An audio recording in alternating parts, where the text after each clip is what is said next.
get what you want. Invariably. Even though you may think that it's entirely opposed to your wishes. But if it's your karma, everything that happens to you, put in another way, everything that comes to you is a return to you of what goes out of you. Yes, obviously, that's absurd. If you confine the definition of yourself to your voluntary, conscious behavior. That's a ridiculous definition of oneself. Oneself, by any stretch of the imagination, must involve far more than the conscious and voluntary aspects of our behavior.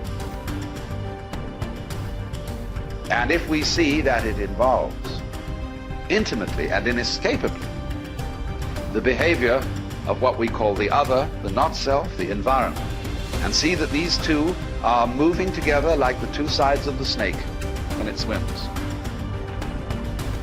then you get a very curious feeling. Like attracts like. You have to understand, you are a magnet. Whatever you are, that's what you draw to you. If you're negative, you're going to draw negativity. You're positive, you draw positive. You're a kind person, more people are kind to you. So you're like a magnet, you know, and you got to understand something about like attracts like. If you see it in your mind, you can hold it in your hand. You weren't really ready for the world, were you? But when you show yourself that you have the power to come into alignment, not just with who you were before you were born, but with all that you've become ever since, not just with you and all you've become, but with Source itself. When you show yourself that by being selfish, which means by reaching for the best feeling thought you can find on whatever subject is active. If you organize your mind to a certain level of organization, it in turn organizes the whole system. Your body, your emotion, your energies, everything gets organized in that direction.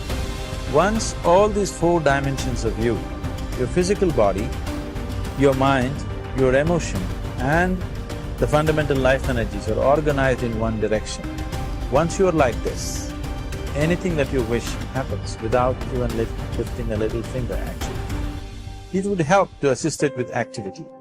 When you decide that you're going to take control of your relationship to who you really are, when you decide that you're going to tend to this gap between you, wherever you are on whatever subject you're experiencing, and who you really are and what you know about the same, now life is going to take a new form and shape for you. You're going to feel exhilarated. You're going to feel satisfaction. Those who are watching you will see you as someone who seems to create tremendously with ease. But even without doing any activity, you can still manifest what you want if you organize these four dimensions in one direction and keep it unwavering in that direction for a certain period of time. Right now the problem with your mind is, every moment it is changing its direction. It is like you want to travel somewhere, and every 2 steps if you keep changing your direction, the question of you reaching the destination is very remote unless it happens by chance. So, organizing our minds and in turn organizing the whole system and these four basic dimensions of who you are right now in one direction, if you do this, you are a kalpavruksha yourself. Anything that you wish will happen.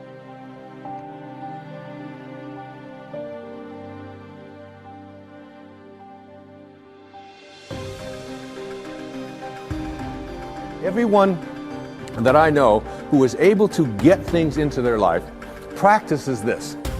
I call it the 4 reallys, all right?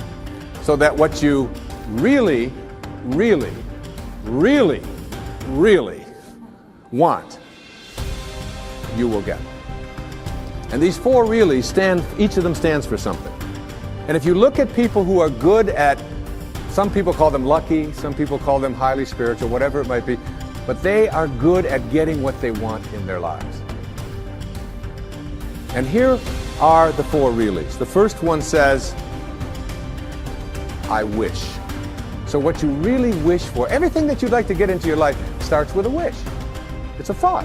I wish I could get that job. I wish I could get that promotion. I wish I could lose weight. I wish I could get rid of that addiction that I have. I wish I could, whatever. It's a wish. So you have to start with a wish. The second really stands for what you desire. What you really wish and desire. And the difference between what you wish for and desire is in what I call asking. Ask and you shall receive. Ask and you shall receive. It's not empty words. Be willing to ask. When I get stuck sometimes writing and I'm just not quite sure where to go or whatever, I just leave the typewriter or I leave the yellow pad that I'm writing on. I walk over to the couch and I get into a meditation and I say, I would like some help in having this become clearer as to how to express it. And it's always there. Sometimes the phone will ring and my wife will call and she'll say, did you know that this was in the mail? And I'll say, read it to me, and it'll be exactly what I need. Sometimes it just comes in the thing that I call an intuition or an insight, whatever it might be.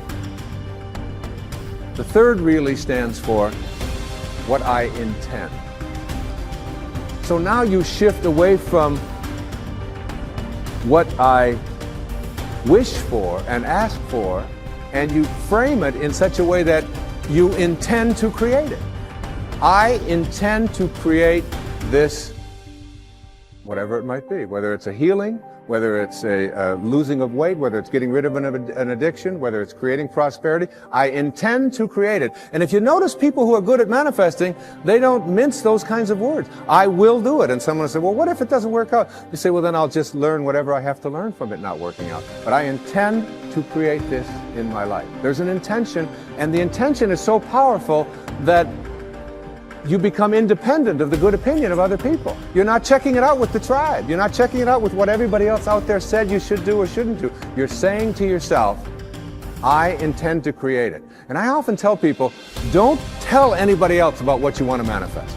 Don't make it a big statement. Instead, keep it to yourself. And they say, why do you want to say that? I say, because the minute that you do, you invoke ego. And in quantum physics, there's a simple line that says, particles themselves are not responsible for their own creation. Another way of saying that is the way St. Paul said it. That which is seen, he said, hath not come from that which doth appear. That is, the source of everything over here, it's not over here. It's in this invisibleness. And once you invoke ego, you have to defend it, you have to explain it, you have to get the tribe involved in it, and before long, you've lost the capacity to manifest. It's a spiritual journey. Inspiration, in spirit. When you're inspired, in spirit. The fourth really stands for passion. Passion. That is, I am absolutely passionate about it, and I intend to create it with that love. One of the great books that one of my teachers sent to me from ancient India, written like 3,000 years ago, has a line in it that says, to attempt to manifest what you want without passion is like dressing up a corpse. So you take this corpse and you put a tuxedo on it and you dress it all up and you put all the makeup on it and you take it out into the world and you say, now see what you can get for me. But basically it's dead inside. And if it's dead inside, that is, if it lacks passion, if you lack passion, you're not going to be able to attract it into your life. So what you wish for, ask for, intend to create, and have passion about, you'll get. You'll get it. That's the good news. The bad news is that what you really, really, really, really don't want, you will also get. And this is one of the most difficult things for people to understand. And when you're dealing with the tribe and you're dealing with what is and what everybody else tells you is impossible, and somebody might be watching this and say, well, that's just a lot of nonsense. I mean, you can't just put your attention on something, think about it, and have it come true. It involves a whole lot of other stuff like that. You see, here's how it works. You cannot attract thin from I hate being fat. Because if what you think about is what expands, and what you're thinking about is hating being fat, then hating being fat is what you will continue to manifest. You act upon what you think about. You cannot attract prosperity from an inner consciousness that says, I hate being poor, I despise being poor. Because if you despise being poor, if you're angry about being poor, then being angry about being poor or despising it is what you will continue to act upon, and you'll be able to say, see? Now it gets worse. You cannot manifest what you want if your attention is on what is. If your attention is on what is and the circumstances of your life, that's where your thoughts are, then you will continue to create what is into your life. You've got to figure out a way to get your mental images, your energy, your attention, your higher awareness off of what is and onto what you want. And every time your thoughts are on what is, you shift it to what do I want? And it's even worse than that. You cannot manifest what you want if your attention is on what always has been. This is the way things are. You'll hear people say it to you all the time. These are the circumstances of life. Don't you understand? This is reality. Wake up. These are the way things have always been. There's always been poor people. You're one of them. That's just the way it is. And you watch that person, and being poor continues to manifest into their life. See, if you're postponing something, you're obviously doing something that you don't want to do. If there is something that you really want to do, will you postpone it or prepone it? Hello? Do you see somebody is waiting for someone they badly want to see? Only 10 minutes. In the 10 minutes, they will look at the watch 25 times. Why? They want to prepone it. You're doing something that you don't want to do, so you want to postpone it. I'm asking, why the hell are you doing something that you don't want to do? No, because if I do this, I will get that, I will get that. That's not the point. There's nothing to get in this life. There's really nothing to get in this life. Either you lived this life in a profound and intense manner, or you did not. What will you get in the end? Huh? If somebody dies in the agricultural college, do they bury them or fire them?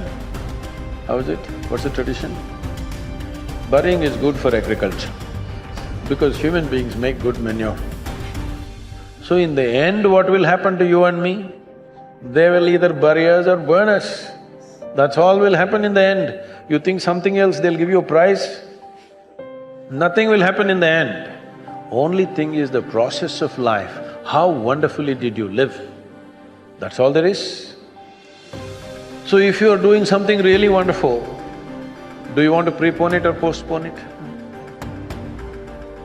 Huh? Prepone only. So you must find what is it that you really want to do. If you find that one thing, you will always prepone everything, not postpone.